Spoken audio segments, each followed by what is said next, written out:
In 2012, Stephanie Ross, a human service worker, went to conduct a home visit for, unfortunately, was the last time she would ever conduct a home visit, where she went to a home visit to visit one of her clients who had high violence history, and ultimately the client would kill her that very day. Then also in 2004, a licensed clinical social worker was killed by a 16-year-old client during a routine home visit. In 2011, a social worker was beaten and stabbed to death by a client while serving as a sole night staff at a group home. The client had criminal, violent history, and medication not adherence. Welcome back to my channel, The Trusted Advocate. I'm Caleb, a case manager, and today we're going to talk about 5 tips to keep you safe during your first home visit. Let's get into it. As a case manager, you spend a great deal of time visiting homes, whether it's group homes or a family home. That's a great deal of your time, and we often overlook how vulnerable that can leave us if we don't prepare appropriately. So what I want to do is I want to impress upon you that before you step into your first home visit, understand that case managers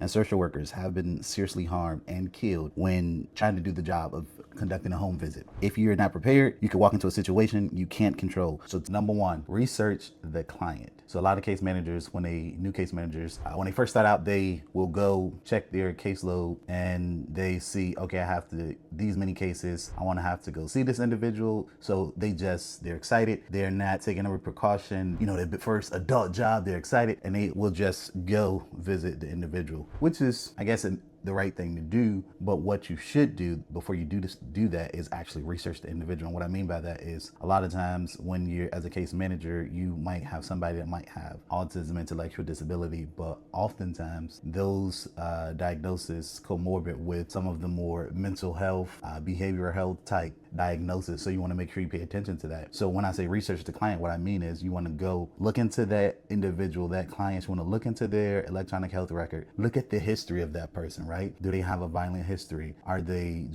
aggressive? Are they verbally aggressive? Are they physically aggressive? Do they have a history of assaulting people? Like, you want to make sure you educate yourself on these things because you can prepare properly. Maybe I don't need, if they have a history of violence, like maybe I don't want to visit this person by myself. Maybe I need to have a coworker come along with me. Maybe I need to have my supervisor come along with me, just for not only for the individual's safety, but also for my safety as well. So you want to make sure you look at all the electronic health records. You want to look at all the history of the individual. Look at the diagnosis. Do they have intellectual disability? Do they have mental health? If they do have mental health diagnosis, what is it? Is it schizophrenia? Is it intermittent explosive behavior? Are they borderline personality disorder?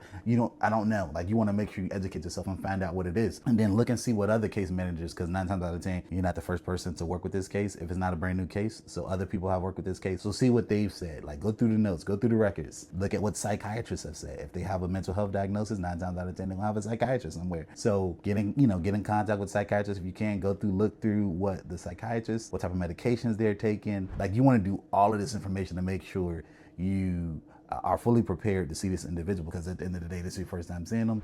You don't know if that might be a trigger for them. You might set them off as a new case manager coming to visit them, and they might direct that anger, that aggression, or that frustration towards you. So you want to be prepared for that. So number one is going to be research the client. Number two, very similar to number one, research the house that you're going to, right? So that's a big one. A lot of people, they don't even think to do this, but it's wise if you're going to a group home, or more importantly, if you're going to an individual's house for the first time, right? You don't know what to expect. So what you want to do is the internet is an amazing thing, right? So everybody's using the internet, AI, whatever the case may be. So you can go on the internet, you can go on Google, right? The largest search engine in the world. You can go there and type in individual's address, the family address, wherever you're going, and just look up that, research the house, see where it's located, right? You want to see, do they have parking lot? Do they not have a parking lot? Are you going to have to park in the driveway?